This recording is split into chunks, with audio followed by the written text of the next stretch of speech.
right, we are starting the deck profile. I've just started the recording. What is going on, stream? It is Logan JYA here, Cheat Master 55 on YouTube, and we are going to be going through my deck profile of the Gladiator Beast that I played today, a needle fiber tournament held on Dueling Book from some New Jersey duelists, particularly the Rutgers YuGiOh Club. And it was a fun little tournament. It was nothing huge, but it was a great chance to, get out in a bit more of a competitive scene and try out some random new decks in this insane Wild West format that we have going on during the coronavirus form. Follow that up, we got 3 of the big boy, 3 Augustus. This guy comes up all the time. He is one of your main combo enablers. You like to see him in hand. You don't like to see too many of him in hand. He can be a make or break for your hand, but he is definitely a helpful card to have. Adorix, I don't really know how to pronounce this one, but this is one of those key cards that has absolutely been helping me out infinitely when playing.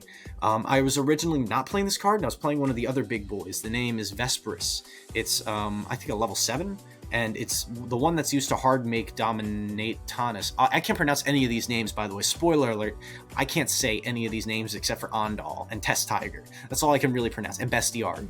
So anyway, the whole point of this one is when you have to summon or search level 4 or lower, this substitutes as your Augustus. So that's very useful, because that comes up a lot.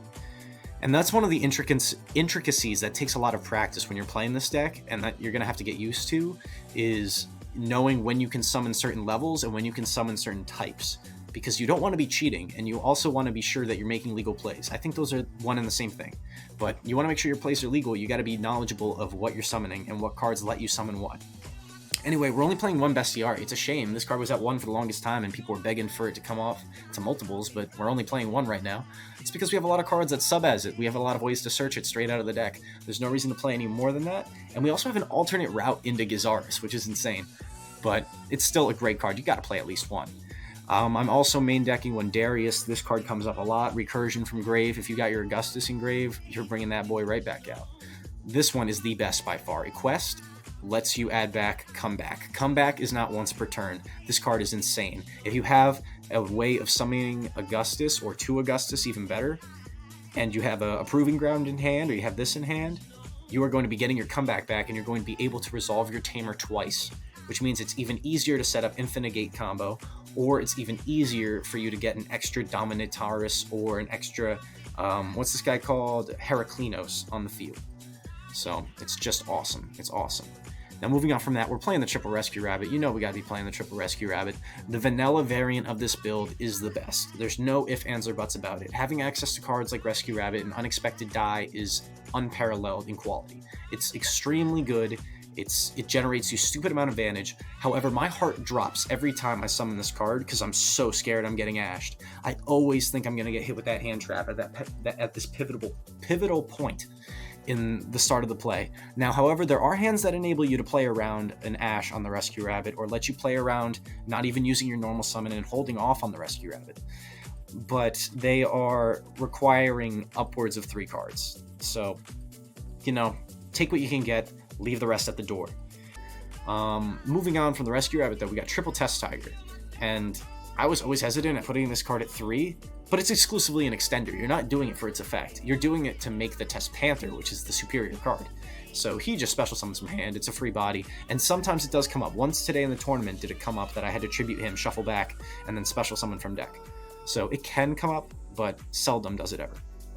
Follow that up with the Triple Ondal. You're summoning that off Rabbit, you're summoning that off Unexpected Die, you're using it for Link Spider plays. It comes up, it's great. The vanilla variant is the way to go. And then we have our infinite combo enablers in the form of Thunderbird and Apex Avion. So I don't think I have to explain those. You guys hopefully know the combo. If not at this point, just go look it up. I'm not going to explain it to you. We got triple Gladiator Beast Comeback, the most broken unfair card in the deck. The reason why, it's not once per turn. It's not once per turn. It's insane. You just keep bringing the Tamer back. It's great. I mean, I don't see why you wouldn't want to play 3 of that. I guess you could make the argument that it's searchable and that you don't want to brick it, but it's not a brick. It even de-bricks your hand. It lets you summon from hand. You drew an Augustus and you can't get into your Rabbit, where you're going second and you need to put a Glad on field. Boom, you activate Comeback and you're in the game. The name, it couldn't be more accurate. Gladiator Rejection. This is not a Gladiator Beast card. Be sure you know that. This card's great when you open it. If you don't see it, or you see it in the late game, it kind of sucks. But it is so awesome because it protects your Glads from Veiler and Imperm. And it also lets you summon extra bodies from deck when resolving Panther, when resolving Unexpected Die, when resolving Rescue Rabbit. It's insane. It gives you so much advantage, and it guarantees that you're either getting into Infinite Gate combo or you're getting into your full double Tamer play. So rejection is great. Follow that up with Triple Call by the Grave. I personally chose to go first with this deck.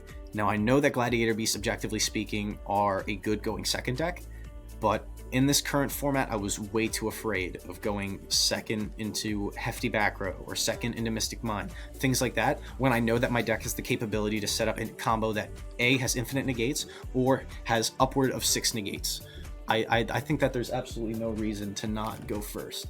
So that's why I mained the Triple Call by the Grave, and that's why I was trying to go first. However, we still wanted to be ready for when we were going second, so we also played the Mind Control. I think the Mind Control, it came up once or twice. I was playing against, was DDDs in the tournament? I'm trying to remember right now. I was playing against DDDs today, and Mind Control was absolutely essential. It really, really helped me out. So I was definitely happy to be playing that. Followed up with a 3 Unexpected Die to take the Ondal right out of deck, put it on the field, trigger your rejection, great card. And then we have Gladiator Proving Ground. The importance of this card, obviously it's a simple card, just add a level 4 lower Glad from deck to hand. Some lists don't play this card at all, and some lists choose to max it out. I wanted to max it out because I think it improves the consistency of the deck, and I think that's something that the deck extremely lacks, and I think it's very important to max out on your consistency cards. So that's why I decided to play 3 of the Proving Ground. Moving on, we got our Out to Mystic Mine, the main decked Out to Mystic Mine, 1 Gladiator Beast charge. It's also searchable off your Test Panther, which is great. Target face-up cards on the field equal the number of Glads you control as monsters, and you can pop those cards. So it's a lot like Salaman Great Rage, only instead of link rating, you're doing it for the Glad monsters you have on field. It makes a great board even better. It outs Mystic Mine. It's very important to have in the deck. Follow that up with Double Impermanence as our last hand trap, and that pretty much seals the deal on the main deck. And we are going to move on to the side deck. Now, the side deck is far from perfect. There's actually a lot of changes that I want to make to it, and I'll talk about those as we go through them. First and foremost, Triple Droll. I didn't play against anything where this was super relevant, but I do remember thinking that this is a good card to play in case I ran into a danger matchup, or I ran into Shadal Invoked. It's a good card for that matchup. So those are the reasons why I was siding the Droll. I sided the Myrmelio because I did still want to have access to this card, because this pops monsters. If you're playing against a deck where you're especially afraid of a particular monster card, then I think that there's a reason to bring this card in and have access to it, because it just serves a purpose very similar to your Bestiary. It's spot removal. Triple Twin Twister for the Mystic Mine and the back row decks. I thought there was no reason not to be doing that. You got to be playing that, all right? Next, we got Double Solemn Judgment. This should have been at 3. Easily should have been at 3. I don't know why I wasn't siding 3 of this, but whenever I lost game 2 or game 1 and I was going to make myself go first, I was bringing in the Judgments because it just helps you lock up the game. And since I was already maining the Imperm, I was like, if I know I'm going first, why not just bring in Judgment? It's objectively better if I see it. Now, I understand the logic of drawing into the Imperm in the later game may be better than Judgment, but rarely. Very rarely. I think that there's a great case to be made for bumping this up to 3, and I guess if I was going to side deck and I was looking at it now, and if I was going to do 3 copies of Judgment in the side, I would take out the 2 Imperms and maybe 1 of the Proving Grounds. That's another cool thing about the Proving Grounds. They're blanks, so you can use them for side deck cards. Not all of them, hopefully, because otherwise you're going to be kicking your consistency in the knees, but I do think that there's a case to be made there. Next, we got the really obvious one in the Triple Nibiru. I don't think I gotta say much about Rocky. He's great. I got Nibiru once today, and I think I still might have won that one. Nah, I probably lost. I can't remember, but regardless, I did get to play with the Nibiru, and it was nice. Double Lightning Storm. Case could be made for 3, but I'm happy with it at 2. It's just when you're going either second and you didn't really get a chance to see what you're playing against, because some people will just scoop when you set up a really, really good first turn board. If you don't get the chance to see what they're playing, then you may just want to bring the Lightning Storms to be safe, and there's just a lot of matchups where that card is just infinitely good. So we got through the main board, we got through the side board. Let's get to the extra deck. This is where some of the best spice lies, and also some things that I do need to change and talk about. So first and foremost, we got two of the really big boy dominant. I can't pronounce it. I definitely can't pronounce it. I'm not going to even try to, but he's great. He negates monster effects and he redirects attacks. The cool language about the card is that it affects the player.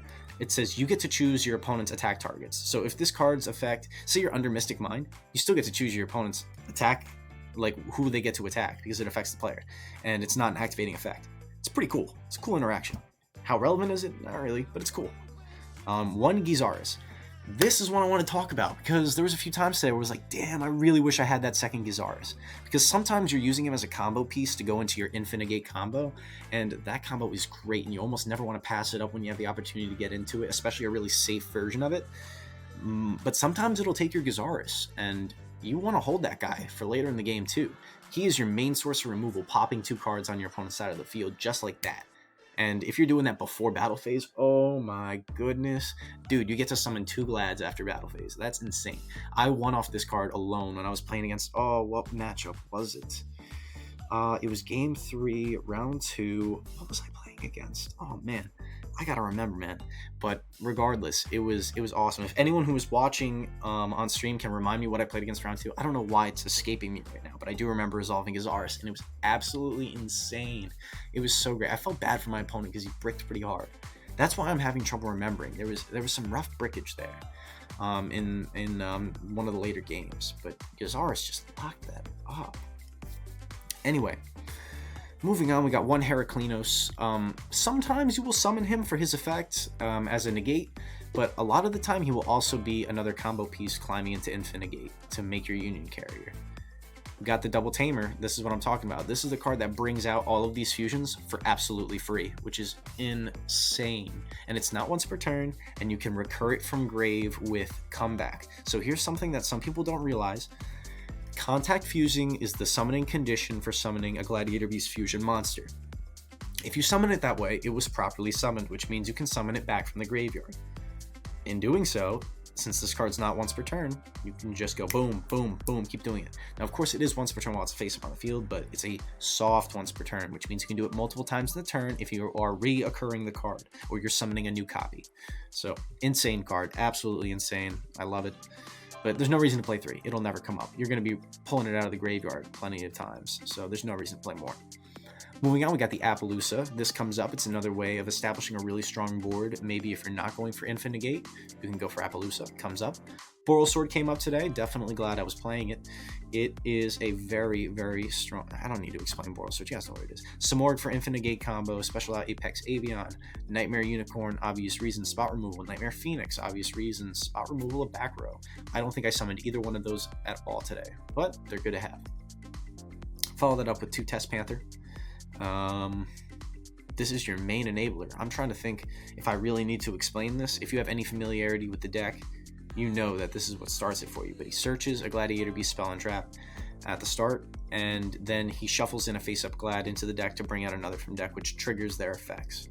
It's crazy. It's really good. This is the card that the deck needed to be really good. Union Carrier, Infinigate combo. Link Spider, combo enabler with your Ondals. And ladies and gentlemen, that locks up the first place Glad Beast deck profile from today's Rutgers YuGiOh Club Needle Fiber Tournament. Thank you to everyone who came to check that out.